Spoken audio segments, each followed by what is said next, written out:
Yes, I can see Okay, it. great. Thanks. And I see that recording started. So good morning, good afternoon, good evening, everyone. Good morning from a sunny Edinburgh, which is welcome. And unfortunately, I can't see the sun or sunny bright outside because of having this presentation and sun coming into my room. But hopefully, I'll enjoy it after the session. um, I'm happy to talk about AI for inclusive education today. And as Vanessa mentioned, we do have an ongoing project related to AI use in education, secondary schools in particular. I'll talk about that in my presentation as well, but I would like to start with kind of taking a bigger perspective than just before coming to talk about AI and inclusive education. So I want to look at the relationship between inclusive education, digital education, and pedagogy, and later on to AI in the beginning of my talk. So with that, as someone being more immersed and focused his studies in the domain of digital education, I want to start this with a report that you may have seen already from UNESCO. This was a global education monitoring report published in summer of 2023 and later presented in different places, including University of Edinburgh and Moray House.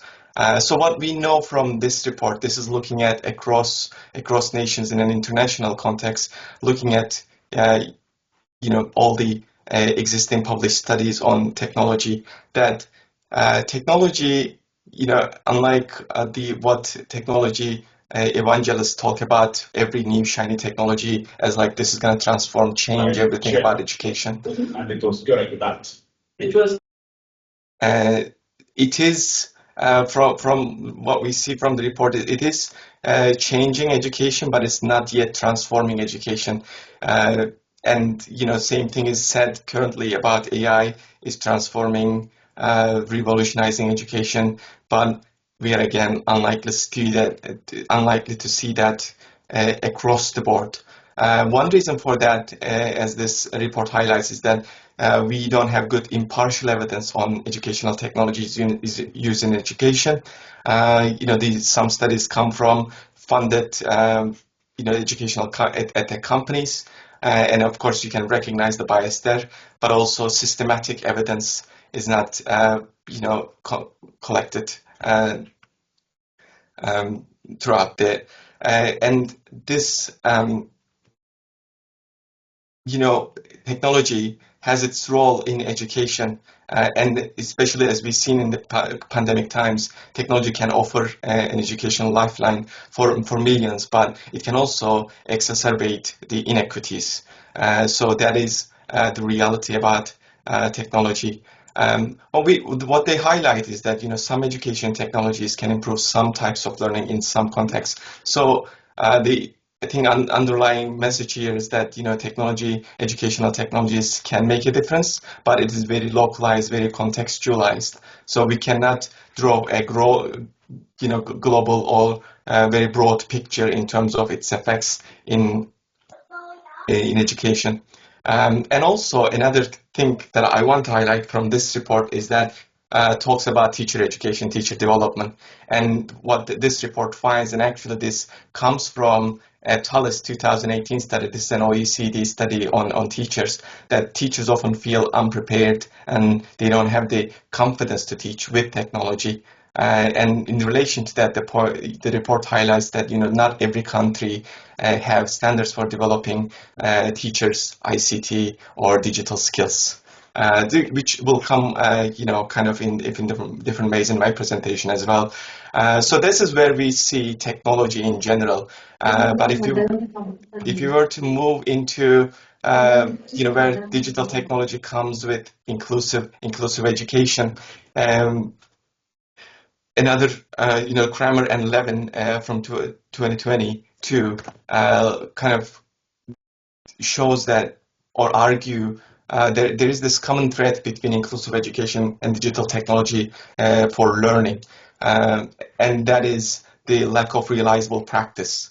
And if you see the policies or implementations of educational technology in different places, you may see more of the hardware technology implementation, but when it's not supported with supporting teachers for pedagogy development, all those things, you may not reap the benefits of that technology in terms of learning outcomes, in terms of student well-being. And in this research, they also kind of talk about the principles of digital use practices in the inclusion context.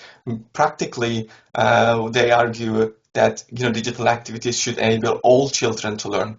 So this should be available to all of them, and they should enable all children to learn. And this should give opportunities to all children to benefit from digital use practices. So it shouldn't be just for some groups. And also digital use practices in these principles should be inclusive without exacerbating differences or creating stigmas. So we should not be looking at digital use practices by just creating for learners to use in a particular context where everybody else are looking at it in certain way. And also, I think tying to teacher development, these principles also underline the importance of supporting teachers to develop inclusive digital practices there.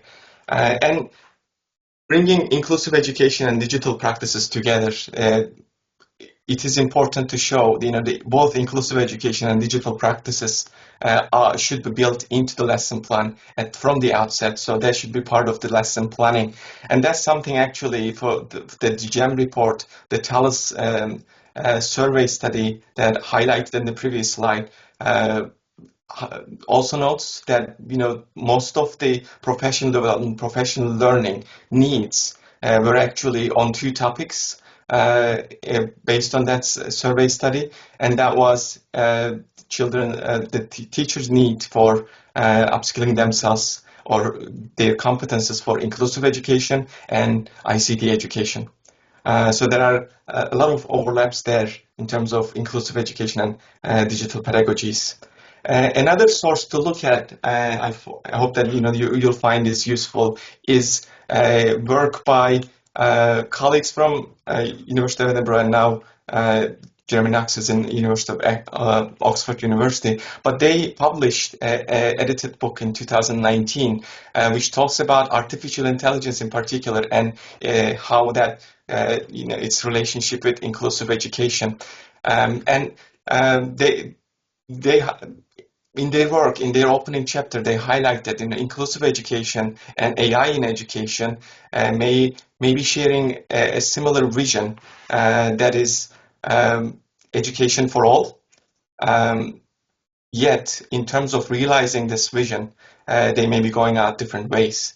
Whereas, it can be seen that inclusive education is looking at a pedagogy for collective educational work, whereas AI in education, if it's just used for, maybe it's highlighted features, maybe promoting personalized learning. And for AI in a personalized learning context, are we looking at then, what's the role of the AI in education? Are we replicating or replacing the role of the teacher or the tutor? Are we looking at an ultimate pedagogy expert, and is this leading to an elite form of education? So they bring their critical perspective in that. And also there are some, I think, risks for AI-driven personalization, as they also note. These are looking at the individual learners as individuals, and that's the way that the models are developing their interaction and education, maybe looking at it from a more individualistic perspective.